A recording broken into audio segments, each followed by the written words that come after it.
I am Jim Collison, and this is Gallup's Call to Coach, recorded on December 5th, 2024.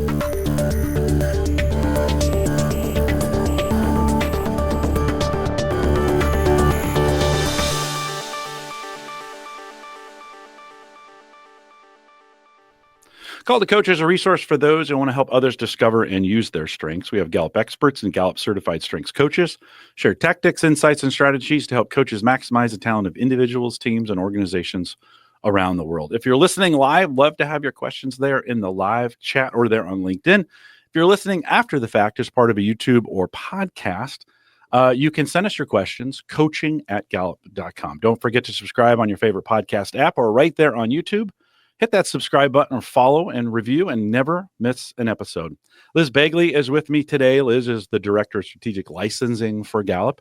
And Liz, always great to have you on a podcast and great to have you on Call to Coach. Welcome. Thank you, Jim. Great to be here. It's my pleasure today to introduce Yendor Felgate with Being Human Group. BHG is one of Gallup's strategic licensees. We have 12 across the globe. Jim, I'll have you drop that link in the chat. Strategic licensees are companies that Gallup partners with that are reputable training businesses in parts of the world where we may not have a presence. They typically train our certified strengths coaching courses.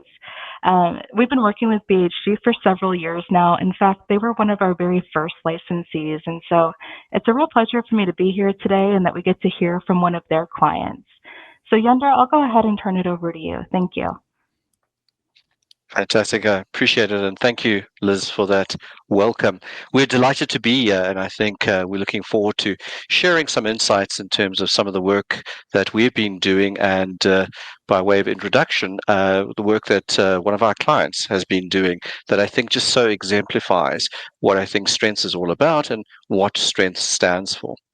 So to that end, I'm sort of delighted to be able to introduce one of the CEOs that I have worked with over the last year, who in my mind just exemplifies visionary leadership and decisive execution.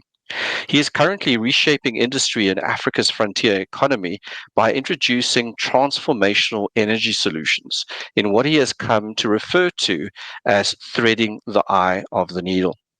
We can look forward to an insightful conversation regarding how strengths have influenced his personal leadership journey and the development of Proconyx, a journey that requires finding the right path, his strategic, making data-driven decisions, analytical, turning bold ideas into action, activator, and keeping stakeholders inspired about the possibility of such a transition, futuristic. Today, I have the great pleasure in welcoming Melvin Jones, the CEO of Proconics. Melvin? Yendor, thank you very much. Several kind words in there. I'm looking forward to the conversation. And Jim, thank you very much for setting this up. It's fantastic to be part of this podcast. And I'm looking forward to the period that we're going to spend together. Looking forward to the explore. Fantastic. Melvin, thanks for that. I think we're always interested to start the conversation, perhaps on a little bit of a personal note. And I thought it may be useful just to start and get a bit of a sense of your own personal leadership journey and a little bit about how your strengths has played out in that area. Well, thanks, Yendor. I think perhaps a place to start is I came to leadership young, and I came to leadership reluctantly. I think if I think about the first time I was asked to step up and lead a team, I went kicking and screaming and gave my my then line manager Marinus a world of hurt in terms of trying to convince him that I wanted to remain very narrowly focused on kind of specialist technical work. And if I reflect on coming to leadership young, it comes with many pitfalls. As one kind of learns more about yourself and you discover what the impact of your personality and your leadership style is on others, you go down perhaps an explore path where you are engaging with various psychometric tests, 360 reviews, feedback from your peer group. You kind of pick up how some of your strengths, when they are amped up and dialed up a little bit too far, can actually have like very negative effects on the teams that you're leading. and when some of those insights are not presented in the framework of the strengths, or the way that the strengths do, and they're done without any training or any kind of formal framework on how to deal with that, you can actually get it very wrong. If I reflect back to my late 20s, early 30s, where some of the feedback that I was getting was telling me, you're coming across as a little bit bombastic, you're coming across as arrogant, coming back very forcefully. And then you kind of go back, you do some introspection, and then you dial that way down, right? And you get into the workplace and you find yourself totally ineffectual, right? And you can't understand why. You kind of lose your mojo. And you just can't understand. And you find yourself at sea. And I think for me, that was a big part of my early leadership journey. And if I sort of juxtapose that to the last 2 or 3 years with working with yourselves and what we're busy with in our organization at the moment, the Gallup framework really, I think, provides a very different way of thinking about that, how to play to your strengths and how to think about when you're dialing up certain aspects, when you're dialing them down, and how to kind of not only play to your strengths, but also recognize where they leave you flailing, right? I think, yeah. Thanks, Melvin. I think in our journey with strengths, I think you've just reframed it so nicely around sort of the dialing up and the dialing down and the balance. And, I really get a great sense.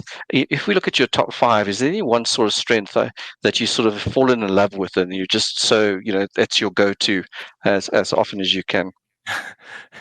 Yeah, I think it's a double-edged sword. It's always, I think, with any strength, it's wicked, right? And I think as a group CEO, my top strengths find themselves very much in that strategic framework, right? And that's a big advantage, and it's certainly something I play to in many facets of the business. I think I dial up strategic frequently, and I'm very much about the data. So my undergrad and my postgrad degree were very data analytics focused, and I dial those up all the time.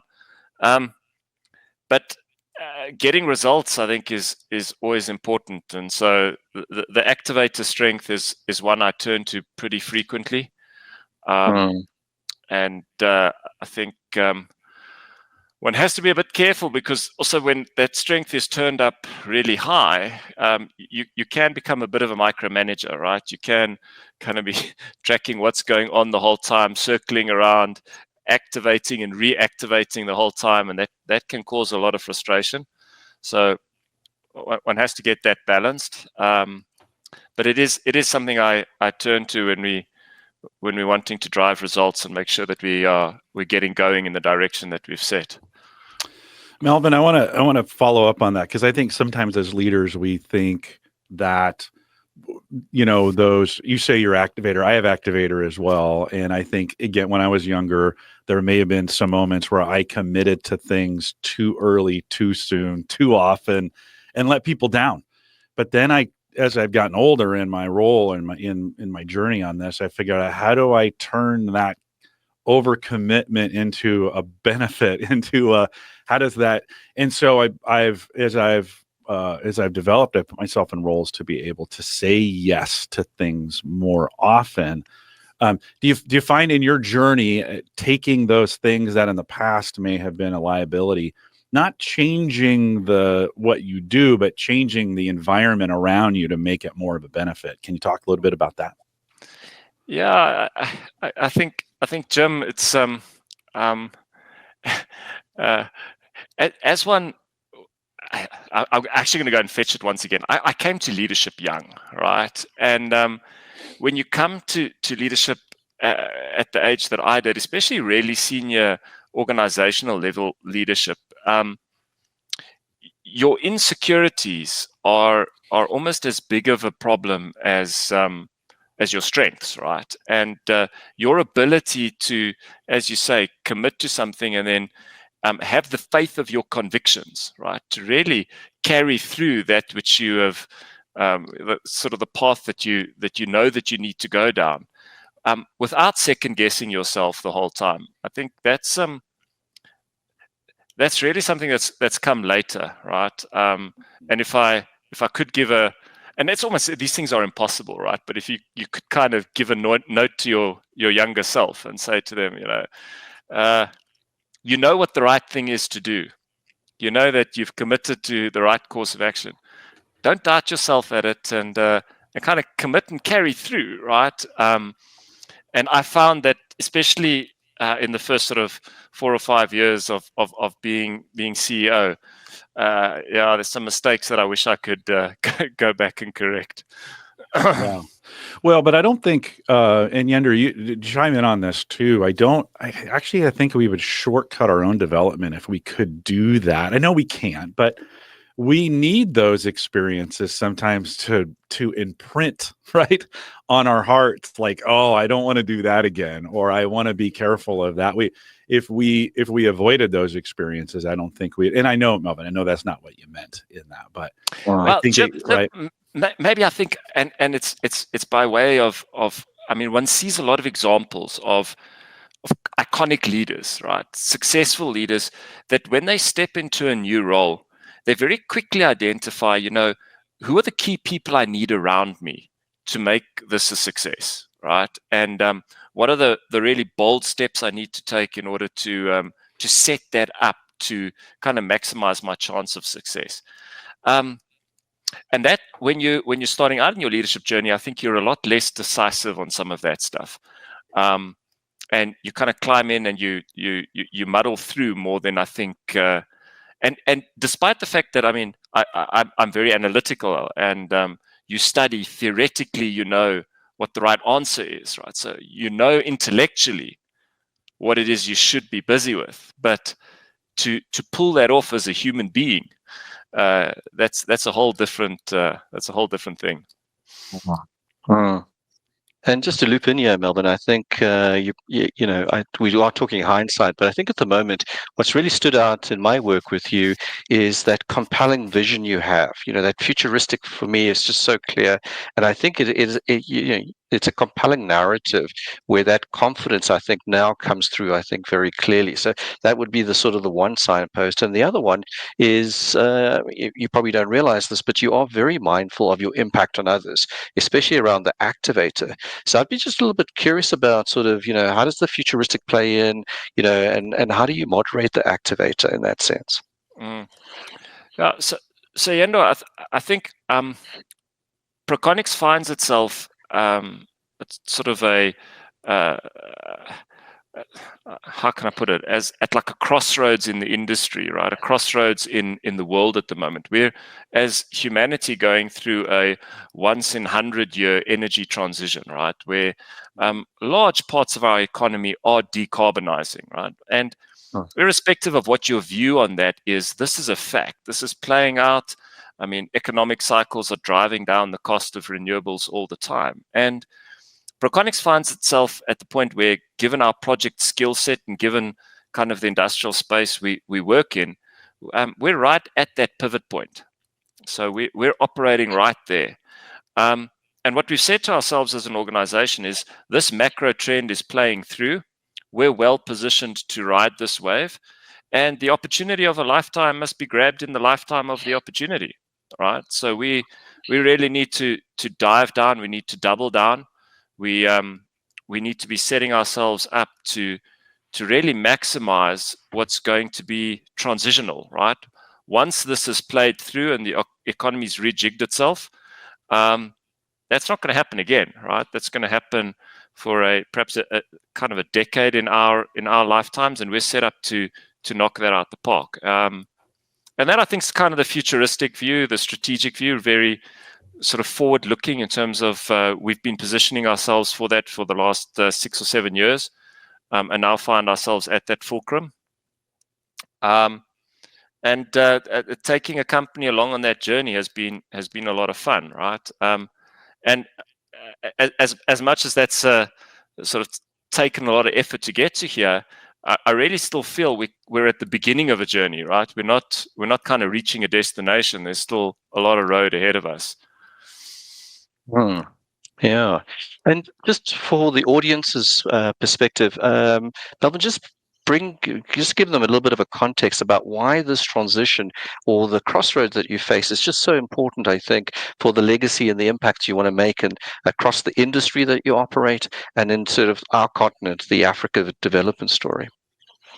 Yeah, so I mean, South Africa has come now out of a sort of a decade and a half where we've had rolling blackouts. We've, as a country, produced insufficient power to meet the needs of our society and the needs of our industry. And historically, by far and away, the vast majority of power generated in South Africa has come from coal. I mean, even a step up from that, a majority of the fuel that we put in our cars comes from coal as well. So we run some kind of unique technology in South Africa in the way that we produce synthetic crude, and then we refine that synthetic crude into a synthetic gasoline. And Proconics has been servicing that part of the market for the last 30 years. We've been around since '95, and that's where we've really focused our energies, right?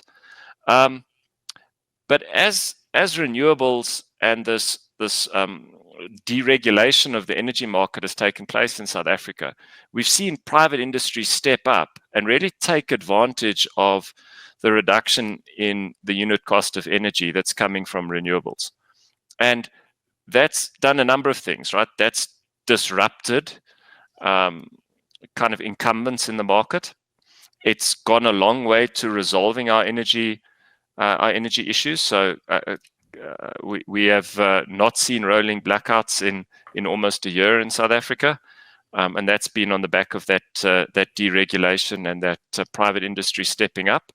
And if we look forward, I mean, there's a couple of things that are playing through. It's very difficult to grow an economy without power, right? So it's it's very difficult for entrepreneurs to step up if they don't have just the basic electricity to do what it is that they need to do, right? And so as that problem resolves itself, I think there's a real good news story that lies ahead for South Africa as we're kind of starting to address the energy problem, and that's going to, I think, unlock a wave of how we can utilize that power. Melvin, you said a once in a generation opportunity. Do you, from a business perspective, but for you personally, and as it in your own growth, thinking about CliftonStrengths, thinking about you working in your own, on your own development, do you think you're at a crossroads moment in your leadership journey as well, where you're getting a great opportunity here? It's an opportunity within an opportunity because the market is being changed, because the expectations are being changed. Do you also look at it that way for your own personal development as a leader and maybe even organizationally? I think, Jim, great question. And absolutely. If I reflect on the last, I mean, this journey for us has been coming for a bit. And probably about 18 months ago, I started engaging in some personal coaching, and not just using a single coach. Yendor's been instrumental in that journey as well. And self-evaluation, understanding what the different role is that I need to play in the organization as we go forward, right? It's a very different role to the one that I played in the first 10 to 12 years of being a CEO at Proconics. And the role for the next 10 years is going to look quite different, right? I mean, if I reflect, I mean, outside of the sort of my top 5, achiever and competitive scores quite high in my makeup as well, right? And this kind of declaration that personal competence and personal achievement and what you are actually bringing to the table is incredibly important to me personally. And how to kind of pare back on that when you're leading what is a fast growing organization. Yeah, I think you touch an important point there, Jim, on one needs to remake yourself and remake your own leadership style. And I think Yendor, it's something that we can perhaps delve into, but we've as an organization we've embraced CliftonStrengths very broadly, right? So we've sent a very large sort of group or cohort through the CliftonStrengths. My senior teams are working with it actively, and we've really promoted this idea of personal coaching as something which is very important in our leaders if we're going to be successful in this next phase of growth. Yeah, I mean, Melvin, I think you put your finger on something that I think everybody would be interested in. Such a compelling vision, and just for context, why we as BHGs are so interested in this is because in terms of the one in a lifetime opportunity, if this goes right, we are going to materially change the way that South Africa thinks about employment. In our country, unfortunately, we have over 40% of our employable labor force is unemployed. And if we can start to get these dynamics right, it's not just a commercial upside, but I think we're going to leave a lasting legacy. But Melvin, you touched on something that I think is quite important. I mean, you have a very compelling vision in this space, but you've had to make some really tough decisions around transitioning the organization, changing the way that you think about what you do. Give us a little bit of a sense of, the impact around the coaching and how it's helped your leadership team move from what we would call legacy business to really embracing the new business where perhaps they're not comfortable or as experienced.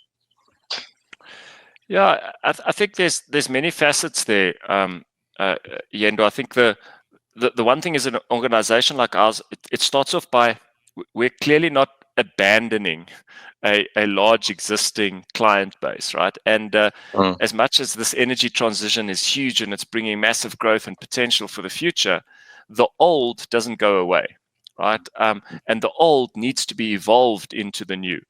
And so we're very focused on that.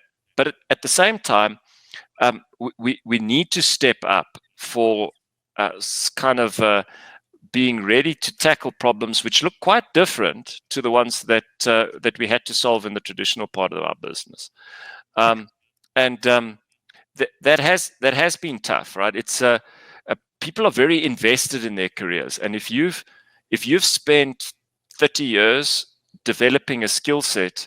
And developing a set of networks, a set of relationships, a way of working, and you're called upon to go through an upheaval around that. I think the fact that comes with some emotion and some pushback, that's very human, that's very natural, and that's been very real for us as we've gone through this restructuring and this the setting up for the future. But I think some of our executives are actually using the Gallup strengths very proactively in terms of that, right? And I think that's been the theme of some of the coaching that you've been involved in with some of my executive as well, right? Is to understand the way that their team dynamics work around strengths, understanding. I mean, and for the audience, just to perhaps reflect back a little bit on what it is that Proconics as a group we do, right? We're an industrial projects company, right? So we execute large scale infrastructure projects. We work with heavy industry. There where people often don't want to go, where it's smelly and there are flares going and there's large machinery. That's where we work. And the nature of big projects is they're inherently set up for conflict, right? Conflict between yourself and the client, yourself and suppliers, subcontractors that are working for you, where money is tight and schedule is tight and people are being pushed. Conflicts are kind of they're there all the time. And I mean, we've got teams that score high on harmony, right? And if you score high on harmony in a world where conflict is part of your everyday, just how you deal with that, right? How you are setting things up to play to that strength. Obviously, you want to have your client really satisfied with the work that you're doing, But at the same time, if you aren't calling conflict, sometimes conflict is really important, right? You need to call conflict so that it can be resolved. And if you don't call conflict and resolve the conflict, then arguably you're setting yourself up for failure. And sort of working with teams that don't do that instinctively or don't do that well instinctively, I think there's been fantastic insight for us there, working with Gallup and the CliftonStrengths. Melvin, what I love, what I hear about you saying, sometimes we come at this from a very reactive perspective. In other words, you're going to have conflict, but you'll wait to see where the conflict's going to happen before you address it, as opposed to we have teams high in harmony. We better keep an eye on that in advance, and actually maybe even have the discussion with they're very, very talented in this area of conflict. They may be able to prevent it before it happens. How do we deploy them in ways early to prevent it, right? It becomes more preventative than it does reactionary. 100% right. And I mean, it's even if it's, and I remarked sort of in preparation for the podcast a bit that as an organization, you would think a project organization, the whole set of influencing and activator type strengths would be something that as an organization we kind of are off the chart at. Nothing could be further from the truth, right? So, and so that's interesting, because in a schedule and kind of high performance environment, how our teams are sort of adapting and leveraging their other strengths to generate results. I mean, there's a fascinating case study in and of itself there. I think. Yeah. So Melvin and Jim, you just really triggered, I think, two examples here that I think is useful. When Melvin talks about the leadership team and the transition, the leadership team is, like much of the organization, very strong in execution, which is, I think, where Proconics has built its reputation, and strategic thinking. And what's been quite useful in the coaching is to help people go, one, transition is tough, so let's think it through. And historically, they've leaned into execution more than the thinking side of it. And so we spent quite a lot of time in the coaching to go, how do we do this smartly? Just using the mean of smart. Thinking is real work. Let's start to think through about transition. Let's start to think about how we can support our teams and bring our teams with. And so that's been a really big part of, I think, the one-to-one leadership coaching. And I'd like to think we're starting to see some results there. The second thing around harmony is exactly right. And we've been working a lot with some of the teams. Now, you can imagine gumboots, hard hat, and a reputation for blunt speaking. But we've really reframed harmony around how do we approach different stakeholders in ways that make sense to them. So how we reach consensus with third-party contractors would be different to how we reach consensus in a meaningful way with client, with other areas of Proconics, and collaborating with other project teams. And that conversation, I think, has really eased, I think, some of the transitional aspects or challenges that I think we've been seeing. And it's been fascinating because everybody really embraces execution and strategic thinking. That's like a DNA or hardwiring, and everybody, that resonates. But yet we've discovered the underlying relationship need that's been quite useful to highlight during the transition, so that the guys can start to think a little bit about managing some of the fears and the emotions and the frustrations. And, it's okay. Not everything's going to go right all the time. Melvin, I don't know if you've seen some of that come through. No, very loudly. And I think, so we're in an engineering sector and a technical sector, and I think people find themselves drawn to this space typically because they don't want to work with people, right? It's you find yourself drawn to kind of the hardcore engineering space. It's because that's not where your instinct lies. But in business, and as we've been restructuring and kind of setting ourselves up, is people work with people, right? And kind of none of our society works without strong relationships. It's just it's impossible. And to find a workforce which is obviously very skewed towards kind of, as you say, execution and strategic thinking. But getting teams to work together and getting teams to be able to develop strong relationships with our clients. I mean, ultimately, we're in a business where repeat projects are very important for us, right?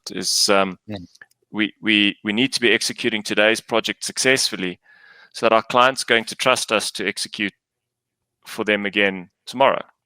And so you have to have that relationship dialed up really high. And I think that's been also a fascination for sort of the training that we've gone through with your company, Yendor, is that how you can be using your strengths to kind of, I don't know, manipulate's the wrong word, right? But to achieve an outcome using your strengths, which might not naturally appear possible, right? So you can, I mean, I don't have a single relationship strength in my top 10.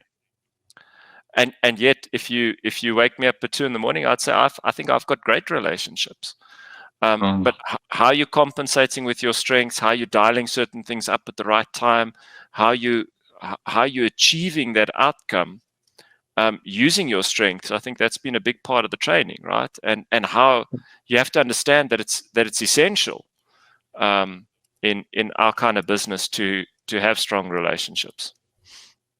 And Melvin, just to build on that, I mean, it was fascinating when we started engaging around the harmonies. So mostly the teams would go, yeah, that resonates with me. But what they were shying away with is because, in the convention around harmony, it says something often, it sort of defaults into, shies away from conflict and so forth. And nobody wanted to embrace that because they were all quite in that environment, quite much. Of course, we embrace conflict and we can deal with this and all that other good stuff. And we always had to give them permission to say it's not shying away from conflict. It doesn't imply weakness or anything like that. What it means actually is we find conflict unproductive. And the minute we switch the language to unproductive, the guys go, yeah, absolutely, man. The lack of productivity around conflict doesn't work. We'd much rather reach proper agreement. And then we were in that sort of application phase, which is how do you deal with an aggressive client or an unreasonable client, which seems to be quite common, to start to go, right, so how do I reach agreement in a way that's good for both? A win-win conversation. And that language was quite powerful for the teams. How do we create win-win? Because historically, often client would bash, client would vent, client would bully, and they would then sort of acquiesce to that, which they found a little bit unhelpful, right? No, absolutely right. And I think it's very interesting when the leader of a team it sort of is scoring really, really low on that strength, right? And that language usage and finding the commonality, I think has been very helpful in the coaching for the teams, Yendor. I think it's a powerful insight. Yeah, it just takes, what I'm starting to see, which I really appreciate, is people are starting to give each other very different types of feedback. Starting to understand a little bit about why some people would frustrate them, right? And naturally so, and give them a language to start to go, you know what, that's unhelpful. Let's rather reframe or retread and reconnect around something else. But we still have the same vision. We're still trying to collaborate. We're still trying to get things going. And I don't pretend that it always works because transitions and the ambiguity around it are difficult things. But I'm starting to see that language come through, which I think is a great testament to, I think, what your leadership team is doing there, Melvin. Yeah, and I think also, some of the ways that we've applied it is if we are sort of setting up for a big project to get that project team around the table to engage in some strengths exchange and some strength staining, that right up front, where a project team is a team which is together only for the period of the project, right? So it's not necessarily guys that you've got a long-term relationship with. And then to set that team dynamic up right from the front using the strengths and using some strengths training that the team can immerse themselves in, it really shortcuts, I think, quality of engagement between team members, resolves conflicts, and sets up for more sort of constructive engagements amongst the team members, which has been really helpful. And Melvin, we talked recently about the example when you put that the joint team together for some of your new fields projects, and just for everybody's context, we ran a new project workshop using people's strengths, and we really spent a lot of time talking about collaboration and having great strength-based partnership discussions. And what was fascinating is the two project leads that had to co-lead this both had activator. So we called them the activator twins. And it was fascinating to see how that played out, because the two sort of got joined at the hip and said, right, we're going to leap off tall buildings in one step. And the execution deliberative guys were coming and go, okay, yeah, we can, but talk to us a little bit more about how. Who's involved? How do we build this, the engine room and so forth? And as you know, Melvin, one of the quite senior managers actually decided that that project was not good for them, and they stepped out of it, which I thought was quite an interesting set of dynamics. No, I think a powerful example that you talked to there, Yendor, and I think doing more of that for us at the beginning of a project is going to be really, really important, right? And I mean, just a little bit of context for the audience as well, Jim, is that we kind of have two big companies within the group. The one is a sort of construction execution company, right? So think blue collar, the guys that are out there in the field working with their hands. And then we've got this engineering driven, white collar, very kind of cerebral part of the business. And on some of our biggest projects, these two really need to get grinding together and working really closely. And that's the setup that Yendor's talking to, right? Yeah, we were able to create, I think, a really good dynamic there. Melvin, to do that, though, there has to be a certain amount of psychological safety that has to be established between, Yendor, you talked about for someone having the ability to step off of a project. Some people, their heart started beating really fast when they thought, can I do that? Will I survive? Will my career end if I think you have to develop a certain amount of psychological safety, right? In the workplace to allow some of those things to happen. Melvin, in that, how have you worked with folks? Because there's some disclosure that has to happen in this context. When you are deliberative, you say, I am going to bring up some things that we need to think about, right? Thoughts on creating an environment of safety in there where people feel okay to say those kinds of things. Yeah, and Jim, I'm not going to pretend that we've got a destination there, right? This is still very much for us a work in progress, right? But I think you talk about psychological safety. I mean, that has to be a concept that people are familiar with, right? I think it starts there, that people have to be familiar with what that means, right? And then interestingly, one actually needs to create a team where there is enough common purpose and enough common value set for that psychological safety to really establish itself, right? So in some cases, that actually means that you do need to remodel the team a bit, right? You do need to actually eject potentially some people who are not finding psychological safety with this team, are not aligned with the purpose, and that's negatively affecting other people's psychological safety as well. And that's been a big part of our process as well. Is actually, we have to create a team where we are committed to the same objective. We are holding each other to account. We're having those difficult conversations, but we really believe deeply in where it is we're going. And if members of the team don't, then ultimately you're never going to achieve that psychological safety, right? So that's something that one needs to declare up front as well. So just to add, Jim, I mean, from the outside, when I work with Proconics, a couple of things strike me also linking to what you're saying is, and Melvin's perhaps being a bit tough on himself. Proconics, whilst it is a heavy industry and it is white collar, blue collar, and there's some tough things to make, there's a deep caring about the people that work there. And that's not always obvious, but it is very much part of, I think, the Proconics culture. And genuinely, if you're not where you need to be, you can put your hand up, so I think that does sort of play into that. And I think, but the power and is, you don't know what you don't know, right? So everybody arrived at the joint workshop going, man, this is the best project, this is where I want to be. But in that powerful conversation, the power of two, what really came up is people started to go, you know what, I buy the vision, but this is not the best fit for me. And I thought that was brave, but I also think it is absolutely the right place to be, because there were a couple of people that went, I came in here and I thought you guys were smoking your socks. I didn't think that this would all be possible, but I can see where we're going. And as a follow-up to that, is the opposite then, Melvin, also true? Can folks, as they see opportunities where they may fit better, to also raise their hand, not just to say this isn't great, but to say this would be great for me to be involved in something like this? Are there also opportunities like that sometimes as well?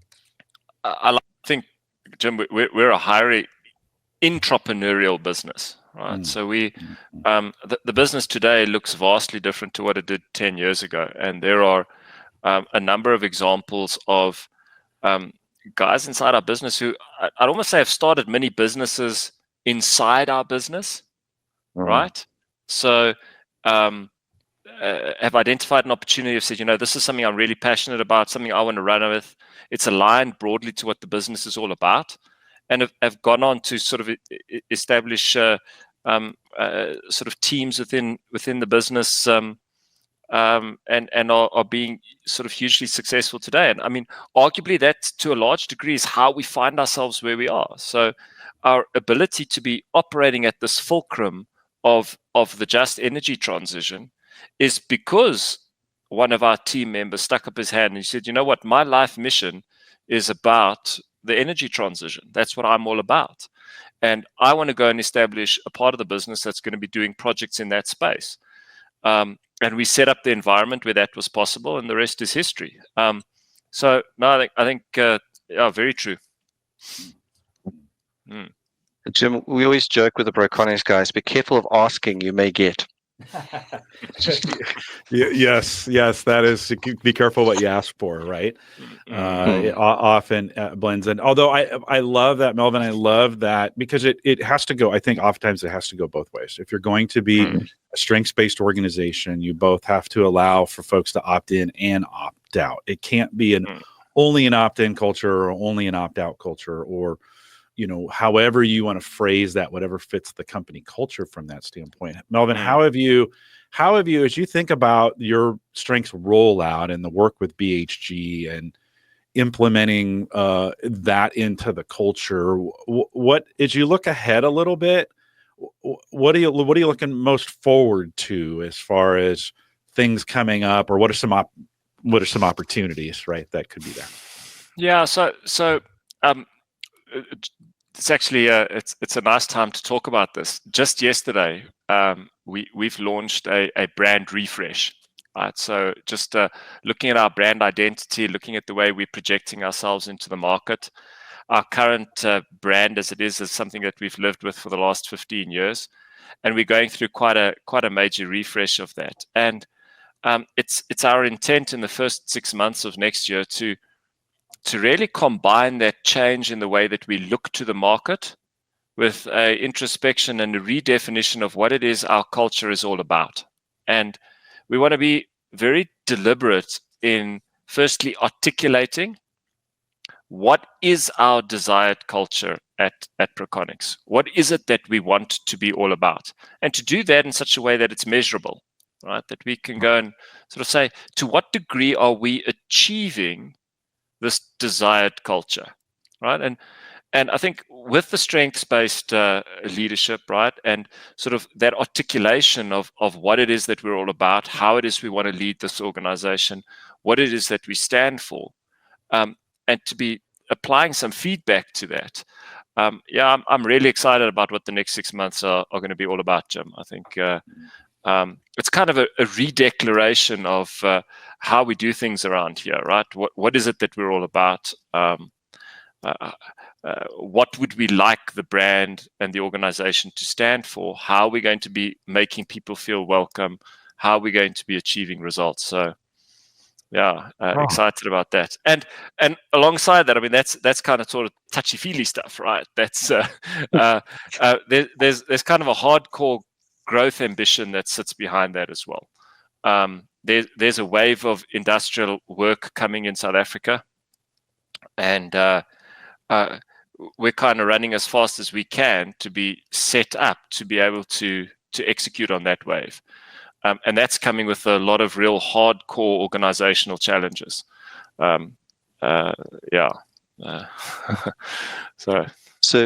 So Jim, I'm just mindful. It's just triggered in my mind a great example of how a team dynamics workshop goes at Proconics, because you spend the first hour in engineering terminology proving that CliftonStrengths is reliable, valid, scientific, and all that good stuff, and then you spend the next hour saying this may lead to hugging, but you don't have to hug each other. But we're going to have some great conversations, and everybody goes, "No hugging, but I can talk," and then we're in, right. Sorry, I had to laugh out loud. This might lead to hugging. Was a great comment, but we are relational creatures, right? In that sense, and we have to account for that in our work environment as well. I don't know, Melvin, you want to add anything to that? Yeah, well, I mean, and as engineers, we're at our heart cynics as well, right? So I mean, Yendor started this with you have to kind of start with establishing credibility before kind of you're going to be invited in.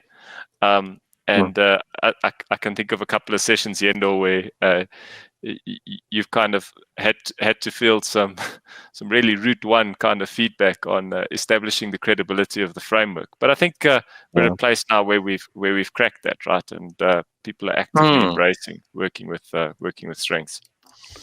Yendor, are we in a spot we can take a few questions? You had a thought. Finish that thought, and then we'll take a question. Yeah, and I think that what we're able to do is I think intrigue people and pique their curiosity. That real thinking stuff has come through, but even engineers have feelings, and I say that stereotypically for a little bit of sort of to add some input here. But it's that relational need that sits behind Proconics that I think is just so useful to understand. And once people get it, they go, "Oh, I didn't realize that, but I can see that," and that's really where we want the guys to be.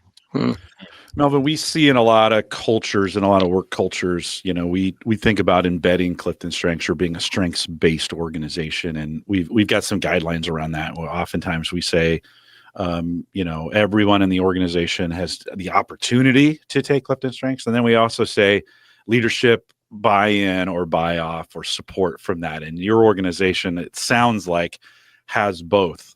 Justin asked a question from the chat. He said, "What's the uptake of CliftonStrengths amongst the teams out there doing the building and construction stuff?" And I think what he's saying, do you see a difference between? We talked about blue and white collar, and I hate to put people in those kinds of boxes, but as we think about from an organizational standpoint, do you see some areas that may naturally pick up to it a little faster, or talk a little bit about the cultural rollout, so to speak, and how that's working inside a very diverse organization?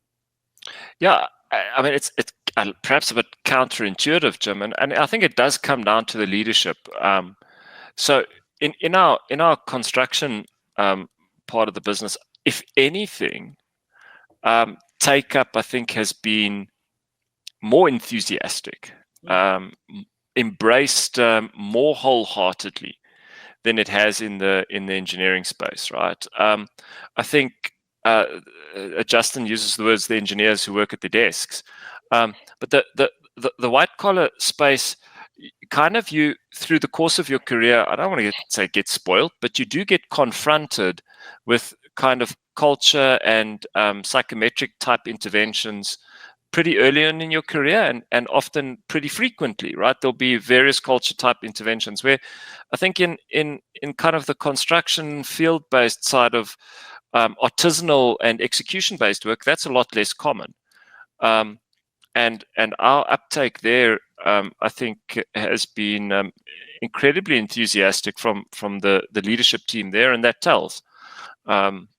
yeah, I think I don't know what you think, Yendor, Yeah. but I think that perhaps most actively used in our construction business. I think that's absolutely spot on. And what I've been fascinated and really pleased to see is the construction teams, the guys at the coalface, really appreciate the practicality of strengths. So the strength report is great, and they look at that.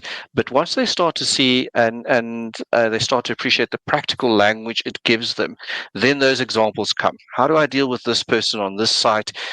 He's driving me crazy. Okay, well, what is he doing? What do you think is coming? What is the trigger? And so on. And man, they just have a very practical nuts and bolts way of using strengths that is quite powerful and I think it's because we're reframing it in a positive sense. So we're not trying to fix things. We're not trying to change people. What we're saying is, how do we really connect in a way that makes sense to each other? Man, that message, I think, has really flown. And they've created their own sort of, I think, translation of what strengths means for them. So they're often not very technical in strength usage, but hey, that's cool. But man, if you go to any of that section of the business and you say harmony, they'll start laughing because they know what's coming next. Well, and Yendor, you said the words. It gives them some practical application to be able to have a language at which to quickly get to the point. You don't have to kind of dance around it, right? You have this framework to say, hey, we all understand what we're talking about here. And Melvin, you kind of mentioned too, in this, coming at it from a perspective of not what needs to be fixed, but how do we do more of what we're already? I mean, a lot of folks, I think the magic in strengths-based methodology is that we already know oftentimes those things that are there. They just maybe have not been brought out in us, or we have not been given the opportunity to do that. And so when you say to a person, hey, I actually want more, I want more of that. I know in the past, maybe it's been, we always talk about dialing down things. And I always kind of say, no, leave it at 11.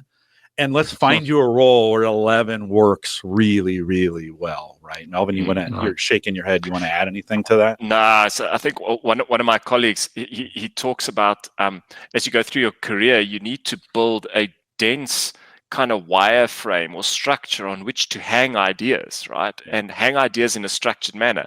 And I think that's exactly what you're talking to, is that the CliftonStrengths framework gives us a framework in which to talk about exactly what you're saying, right? Is how can I identify those things in you that when they're dialed up to an 11 are going to cause disproportionate type results, and then find that space where you can play to that strength. But it starts with having the sort of the conceptual framework to be able to interact with that idea, with that concept. And in the absence of that wireframe or that structure, it's really difficult, right? Everyone's using different languages to kind of try and explain what they think is a very clear picture in their minds, but it's not creating that clear picture in other people's heads. Yeah, speeds up that conversation. Gets us. It eliminates the old Tower of Babel concept where we're all speaking different languages, right? And we can get there very, very quickly. Yendor, you want to add anything to that? Yeah, I also think a lot of the teams are starting to get to grips with what motivates them, what their strength needs are. So there are times when it's absolutely legitimate to be the helling about something because it hasn't gone well and somebody's annoying you. But we don't want you to act out on that in a negative way. But how do we then begin to understand what people need from us? And I think it moves also from what I want and what I have to how do we create that win-win situation, which I think is a much better way of framing some of that difference and perhaps some of that emotion that comes with it. Yeah, we've spent a lot of time thinking about and have a brand new tool in Access that's around I bring and I need. And it's amazing how in a conversation, even among the three of us, we could sit together and say, hey, we're doing this project together. Here's what I'm going to bring to this. But here is what I need. And I think that's the important part in this is here's what I need so that I'm hoping one of the two of you, if we were going to do a project together, could say, oh, you know what? I do that really well. And that's what I want to hear, right? Because and again, starting with, I have to be in a safe environment to be able to openly say, I need these things, right? And developing that. So. Yender? So Jim, what's been very valuable around kickstarting those conversations is the personal insights page that we create for individuals and their teams. And that just kickstarts the conversation. And the psychology around it is wonderful in the sense that if you can imagine your top 5 that has a multi-dimensional layer or different ways of thinking about your strengths, everybody automatically dives into the barrier label, the hindrance stuff, and we have a bit of fun with that. And then I say, well, look, that's one line, but you have 10 other lines of great stuff that you can bring to the table. What does that mean to you? And not many folk want to read the 23-page report, but they love the personal insights. They start scribbling. They start to go, I must show my partner, my spouse. I don't know why I shouldn't annoy Jim before the 3rd cup of coffee on a Monday type of story. Yeah. Yeah, indeed. Yender, as we think we're bringing this in for a landing, we could probably talk about this. Between the 3 of us, we could probably spend a good chunk of the day. It's the end of your day and the beginning of ours, so we'll need to get kind of wrap this up. Yender, any final thoughts? And then thank Melvin for coming here as well and joining us. Yeah. So, Jim, as a great sort of passionate advocate for strengths, I think what I'm mindful of and really appreciative of about this type of session where we can share is strengths really needs a safe harbor. In other words, leaders that are open, that can see the future and really can see and are committed to developing the potential and future of their people. Without that type of nurturing environment, it's very difficult. And I just want to really sort of the shout out to Melvin and his leadership team is they're really on a wonderful journey to do that. And it comes from, in my mind, whilst they are engineers and hardwiring, from a deep sense of caring. And, they I type of client, right? Melvin, you'll get the last word in on this. Final thoughts. One, thank you for joining us today. A very fascinating discussion. Those in chat have found great value in it and have given us some instant feedback. So thank you guys for that. But Melvin, final words from you is on this journey. It's just beginning, it sounds like, for you in a lot of ways. Lots of years ahead of transforming South Africa's energy infrastructure and economy. Final thoughts from you. Yeah, I think, Jim, firstly to you and to Gallup, thank you for putting together the platform. Thank you for inviting me. It's been fun. We're obviously continuing to work with Yendor, so as much as it's been great spending time with him, I'm going to get lots more time to spend time with Yendor and picking his brain. Yeah, but I think that it's like you say, this is not a destination. I think the insights one gets as a leadership team and as an organization on how to achieve results and to know better in order to do better. And that's what I think the strengths framework is giving us. But it's not a destination, right? I think it's a part of a journey. So yeah, up there, strength number 3 is learning, and I think we are a learning organization, and that's what we're busy doing. Great. Melvin, thank you for coming along. Yender, thank you for the work that you do there in South Africa. If folks were interested, certainly, hopefully we'll have some folks listening to this that live and work in that region. How do they get in touch with you if they've got questions around CliftonStrengths or CliftonStrengths engagements? Yeah, fantastic. Thanks, Jim. They can get hold of us either via email, which is info@bhg.africa, or they can go to our webpage, which is www.bhgroup.africa. Awesome. Thank you for joining us again. One of the privileges for me in the role that I've gotten to do here at Gallup in this is to see all these great things happening around the world. And I just imagining, I can only imagine it here from Omaha, Nebraska, but real things, real work is being done there in South Africa. And so thank you to both of you for caring about people and just doing great work down there as well. With that, we'll remind everyone to take full advantage of all the resources we do have available in Gallup Access. I mentioned it a little bit earlier. If you've got your CliftonStrengths, maybe it's time to log back in and see those again. Check it out today, my.gallup.com. If you need help, we got a chat widget there as well to get you logged in. And maybe it's time to review those results. For coaching, master coaching, become a Gallup certified strengths coach. Yender mentioned how you would do that. They offer that available in South Africa. We have that available all around the world. If you didn't write down that email address, it's okay. Send us an email, coaching@gallup.com. We'll get you connected to them as well. And to stay up to date on all our future webcasts, you can join our Facebook groups or LinkedIn groups or whatever. Just search Clifton Strengths on any social platform. We are there. Well, most of them, I think we are there. And if you can, like it, subscribe, and share. We appreciate that as well. Thanks for listening today. Thanks for coming out. Thanks again to the two of you for joining me today. And with that, we'll say goodbye, everybody.